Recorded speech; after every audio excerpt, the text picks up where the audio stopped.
The atmosphere inside the naval base buzzed with urgency. Engineers rushed from one end of the dock to the other, clutching tablets, radios, and folders stuffed with schematics. At the center of it all sat the USS Neptune, a $3 billion state-of-the-art nuclear submarine that had just returned from a failed deep-sea trial. It had surfaced safely after emergency protocols were activated, but now, moored to the pier, it sat silent and dead. No power, no propulsion, no communication systems. Everything was locked in a digital freeze. Inside the operations tent, Admiral Harris paced behind a table crowded with high-level consultants. His eyes darted across reports filled with technical jargon that all led to the same grim conclusion: they had no idea what went wrong. "We've brought in the best minds in the country," the Admiral growled, flipping through pages. MIT's top systems analyst, engineers from Lockheed and Raytheon,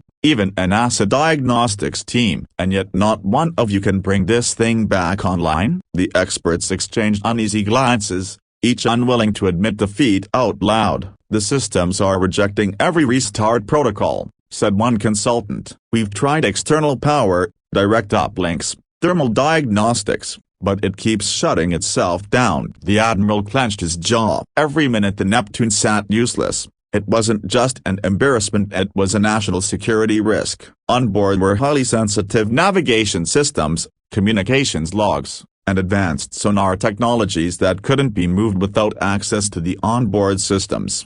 A young officer hesitated before speaking up. "Sierra Broken Bar, there's one more person we could call. He's not with the Navy anymore, Bota." Admiral Harris turned. "Out with it." "Thomas Boone, sir, retired chief of submarine systems. 30 years underwater. He used to work on the older nuclear classes, but he trained most of the guys who helped develop the Neptune's framework. People saw a broken bar, he could fix anything." The Admiral paused. The name stirred something in his memory. Boone had been a legend back in the day. A man who understood submarines like they were living, breathing organisms. He wasn't a computer whiz, but he could listen to a hum or a knock and know what was wrong. Old school. Intuitive. "Where is he now?"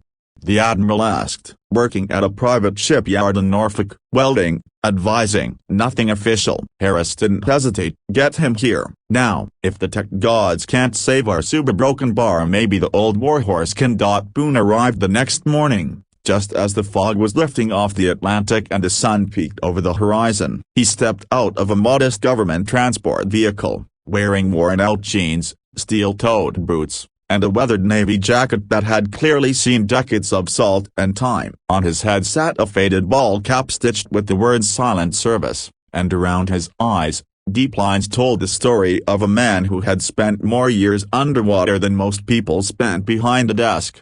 He didn't carry a tablet or briefcase, just a small canvas tool roll slung over one shoulder and a thermos of black coffee in hand. As he walked toward the dock where the USS Neptune rested lifeless, a group of younger engineers and technicians stood off to the side, watching him curiously. A few exchanged skeptical glances. One of them whispered, "That's the guy they brought in? Looks like he belongs in a museum, not on a billion-dollar sub." Boone heard it but didn't react. He had dealt with this kind of attitude before. In the world of modern defense tech, intuition and hands-on experience were often dismissed in favor of data and algorithms. But Boone knew better. Machines had rhythms, patterns. They spoke, if you knew how to listen. At the gangway, Admiral Harris was waiting, arms folded. "Chief Boone," he said, giving a small nod. "Thanks for coming on short notice." Boone nodded back. "Sub needed help. I came." The Admiral gestured toward the submarine. "She's locked up. We've tried everything. High voltage resets,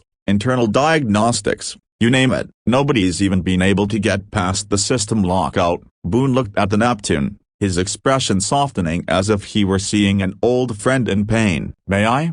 he asked simply. The Admiral stepped aside. "She's yours." Boone climbed aboard with the ease of a man who had done it 1,000 times. Once inside, he moved with purpose and not rushing, not hesitating. He walked the length of the narrow passageways, running his hand along the walls. He stopped in the control room and stared at the lifeless main console. Then he knelt beside it and opened a lower access panel with the swift turn of the wrench. Within moments, he found the first thing nobody else had: a faint warmth coming from a hidden auxiliary circuit, something the digital diagnostics wouldn't detect. He taped it gently and smiled. "She's talking," he whispered. One of the engineers watching from the corner stepped forward. "Sir, we already ran power traces through that relay bank. There's nothing unusual." Boone looked over his shoulder with a calm grin. "Maybe not on a graph, but she's humming. Sub's trying to protect herself." "You're reading shutdowns." "I'm hearing defense mechanisms." Then he stood, turned to the Admiral, and spoke with quiet confidence. "This isn't a software glitch. It's a systems miscommunication between old hardware and new protocols. You've got a legacy failsafe kicking in and looping the shutdown every time someone tries to reset the system. You can't brute force it. You've got to coax it back." The room fell silent. Even the skeptical engineers leaned in closer. For the first time in days, someone wasn't just analyzing the problem, they were understanding it. And Boone wasn't done yet.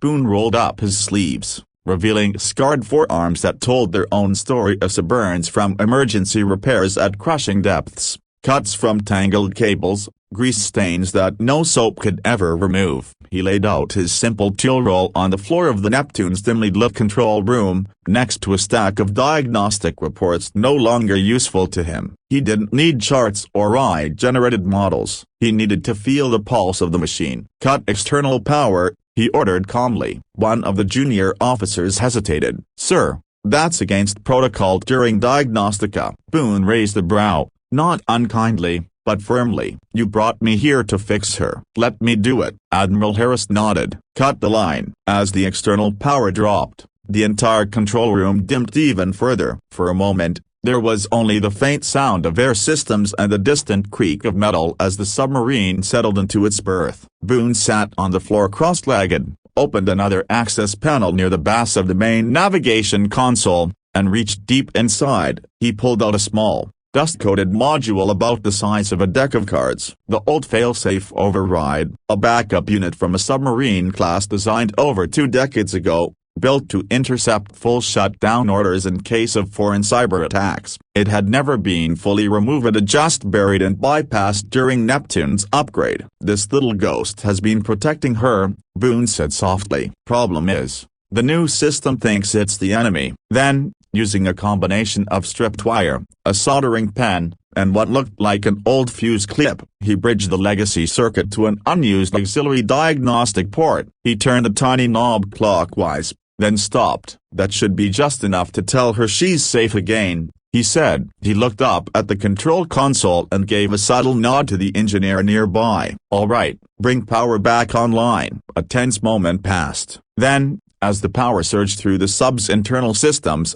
something incredible happened. One by one, the control panels flickered to life. A green glow spread across the digital interface. The navigation display rebooted. The sonar display began its soft rhythmic sweep. In the engine room, a deep hum began to rise, like the heartbeat of something ancient awakening. "She's powering up," someone said, almost in disbelief. "All systems are broken bar functional." Boone stood slowly, brushed his hands on his jeans, and exhaled through his nose. No celebration, no dramatics, just quiet satisfaction. Admiral Harris looked around at the stunned engineers. "Boone, you just did in 30 minutes what 6 agencies couldn't do in 3 days." Boone shrugged. "They were fighting her. I just listened." The Admiral cracked a rare smile. "You ever think about coming back?" Boone chuckled. "Nah, she just needed a gentle touch, and someone who remembers her language." He packed up his tools while the crew around him buzzed with renewed energy, scrambling to document what had just happened. Boone didn't care for the spotlight. He had done what he came to do. He walked back through the tight corridors of the Neptune, trailing his fingers once more along her metal walls, as if saying goodbye to an old friend. And she, in return, was finally at peace. The next morning dawned bright and clear, with the stillness over the harbor that seemed almost ceremonial. The USS Neptune, now fully operational, stood proudly at the dock, her sleek black hull gleaming in the sunlight. Crew members moved with renewed purpose, preparing her for a final systems verification dive. The previous days of stress and uncertainty were replaced by a quiet buzz of confidence, say because someone had brought the soul of the vessel back to life. Boone stood on the pier, sipping from his dented thermos as he watched the preparations. He wore the same faded jacket, though now the patches seemed to shine a little brighter. He didn't expect to be invited on board for the dive. He'd done his part, as far as he was concerned. But just as he turned to leave, Admiral Harris appeared beside him. "We want you on the bridge," the Admiral said. "Captain's orders." Boone raised an eyebrow. "I thought the rule was, fix it, then disappear." Harris smiled. "Today we make an exception." Minutes later, Boone stood inside the bridge of the Neptune alongside the captain, executive officers, and a much quieter group of engineers. Every screen around them glowed with clean, precise data. The control panel was no longer fighting itself as the sub was calm, in sync. "Ready." The captain, a composed woman in her 40s with a reputation for steel nerves, turned to Boone. "Chief, would you do the honors?" Boone blinked. "You sure?" She nodded. "You brought her back. You take her down." Boone stepped forward, placed his hands gently on the helm, and took a long breath. The submarine creaked slightly, as if sensing the moment. "Dive to 50 meters," he said with clarity. The order rippled through the crew. Ballast systems engaged. External vents hissed. Slowly, the USS Neptune began to descend beneath the surface. On the monitors, the deep blue of the ocean enveloped them. The vibration was smooth, seamless, perfect. No one said a word for several seconds, not out of fear, but out of awe. Then, one by one, the officers began clapping. It wasn't loud or forced, just real, honest. A moment of respect. Boone stood quietly, taking it all in. Later that evening, as the submarine docked safely back at port, reporters were already swarming outside the naval base. Word had leaked about the mysterious veteran who'd fixed the Navy's most advanced sub with little more than instinct, a few old tools, and 3 decades of underwater experience. Some were calling him the sub whisperer. Others said he'd saved the Navy from a billion-dollar embarrassment. But Boone didn't wait around for interviews. He slipped away from the bass unnoticed, back to his truck at the shipyard, where his next assignment was fixing a busted rudder on a civilian tugboat. He didn't need medals. He didn't want a news headline. What mattered was this: for one brief moment, a machine built for silence spoke again, because someone remembered how to listen.